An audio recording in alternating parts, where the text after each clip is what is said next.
अभी जो है सत्ता परिवर्तन होते रहता है।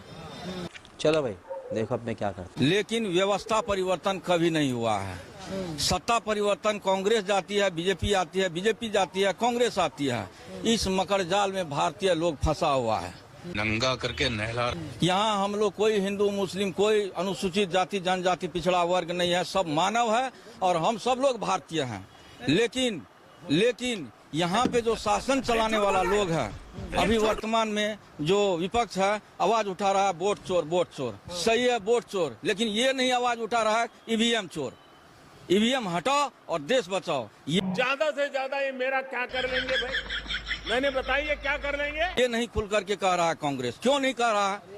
हम लोग पूछ रहे हैं कि नरपतगंज में अगर ब्लॉक में इतना समस्या है, अगर जिला में इतना समस्या है, कर्मचारी लोग नहीं सुन रहे हैं, बिना पैसे के काम नहीं हो रहा है, तो जब चुनने का वक्त आता है, सरकार जब चुनने का, हम लोग इसीलिए घूम रहे हैं कि सरकार आपकी, प्रतिनिधि आपका, तो एक मिनट तो फिर लोग इस तरीके के यहाँ के लोकल मुद्दों पर चुनाव क्यों नहीं होता है? सीमांचल जैसे घुसते हैं, कहता है यार ठीक है इसका भी समीकरण है, इसका भी जवाब है हमारे पास में। नमस्कार दोस्तों, आप सबका फिर से एक नए वीडियो पर स्वागत है। दोस्तों इस वीडियो में आप लोगों ने देख लिया बिहार में चुनाव बहुत ही नज़दीक है और बिहार के जो लोग हैं उनका कहना है कि जिस तरीके से भ्रष्टाचार हमारे देश में फैला रहे हैं लोग और जिस तरीके से सरकार काम नहीं कर रही है, इतनी ज़्यादा महंगाई बढ़ा रही है और बेरोजगारी इतना ज़्यादा है कि बिहार के लोग को यहाँ से पलायन करना पड़ रहा है, अलग प्रदेश में जाके कमाना पड़ रहा है। और जिस तरीके से वो लोग वोट मांगने के लिए आते हैं और हम लोग उनको वोट भी दे देते हैं, इसके बाद वो लोग विकास के मुद्दे पर बात नहीं करते और ना ही हमारे गाँव या कस्बे में दिखते ही हैं। किस तरीके से चाचा कहते हैं कि इस बार तेजस्वी यादव की सरकार हम बना कर रहेंगे बिहार में, नीतीश कुमार की सरकार अब नहीं बनने देंगे। चलिए इस वीडियो में आप लोग देख लीजिए किस तरीके से जनता जो बिहार की है वो अब तेजस्वी यादव की ओर जा रही है। इस वीडियो में आप लोग देखिएगा, तो आप लोग लास्ट तक बने रहिएगा। चैनल पे अगर आप लोग पहली बार आए हो तो चैनल को जरूर सब्सक्राइब कर लेना। इस वीडियो का लिंक आप लोग को डिस्क्रिप्शन में मिल जाएगा। चलिए इस वीडियो को शुरू करते हैं। अभी जो है सत्ता परिवर्तन होते रहता है। चलो भाई देखो अब मैं क्या करता हूं। लेकिन व्यवस्था परिवर्तन कभी नहीं हुआ है। सत्ता परिवर्तन कांग्रेस जाती है, बीजेपी आती है, बीजेपी जाती है, कांग्रेस आती है। इस मकर जाल में भारतीय लोग फंसा हुआ है। नंगा करके नहला। यहाँ हम लोग कोई हिंदू मुस्लिम कोई अनुसूचित जाति जनजाति पिछड़ा वर्ग नहीं है, सब मानव है और हम सब लोग भारतीय हैं। लेकिन यहाँ पे जो शासन चलाने वाला लोग है, अभी वर्तमान में जो विपक्ष है आवाज उठा रहा है वोट चोर वोट चोर। सही है वोट चोर, लेकिन ये नहीं आवाज उठा रहा है ईवीएम चोर।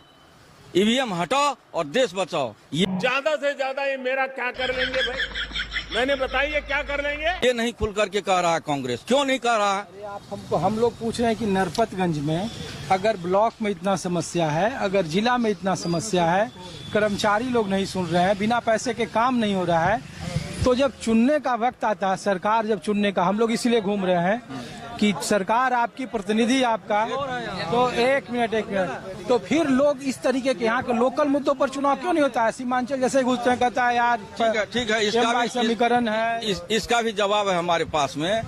बोल एक यदि रोड बनता है तो जो जीता हुआ प्रतिनिधि है उसको भी कमीशन जाता है, जो सरकारी सेवक है उसको भी कमीशन जाता है। नंगा करके नहला। तो भ्रष्टाचार तो वहाँ से उत्पन्न हो रहा है। अभी जो स्थिति है भ्रष्टाचार का, अभी नेपाल में है। मान लीजिए नेपाल में जो प्रधानमंत्री था, अभी वहाँ पर जला दिया संसद भवन, राष्ट्रपति लोग जो है सो तंग आ चुका था, वहाँ का आक्रोश हो गया। वहाँ नेपाली लोग खुद सड़क पर उठ करके और आंदोलन चलाया। आज छुपने का जगह नहीं है किसी को भी। क्या आप लोग भ्रष्टाचार खत्म करना चाहते हैं?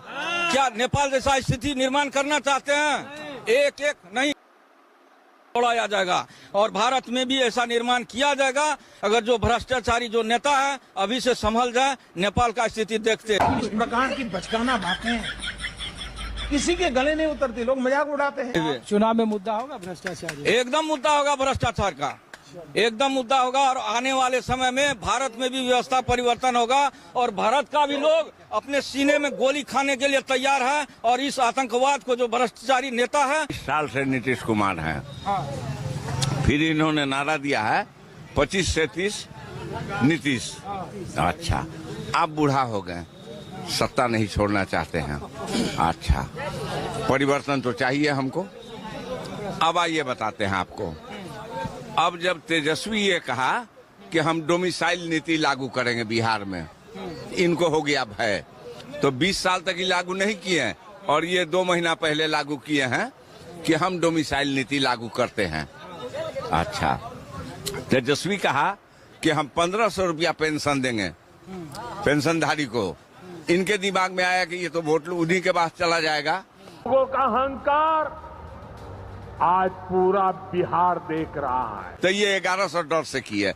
20 साल से क्यों नहीं कर रहे थे कि 400 रुपया में गरीबों को जिला रहे थे। आप 5 किलो अनाज देके हमको जिला रहे हैं।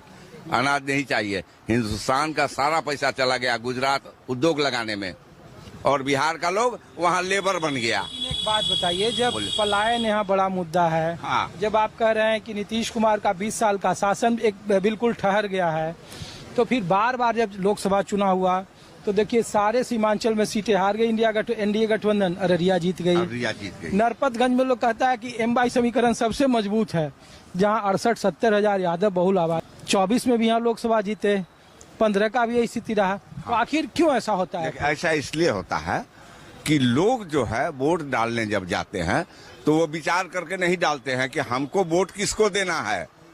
सीधे हो किया वोट दे दिया। आज खामियाजा लोग भुगत रहा है उसका। हमारे सांसद कभी नहीं आते हैं, कभी नहीं। 3 टर्म से वो एमपी हैं।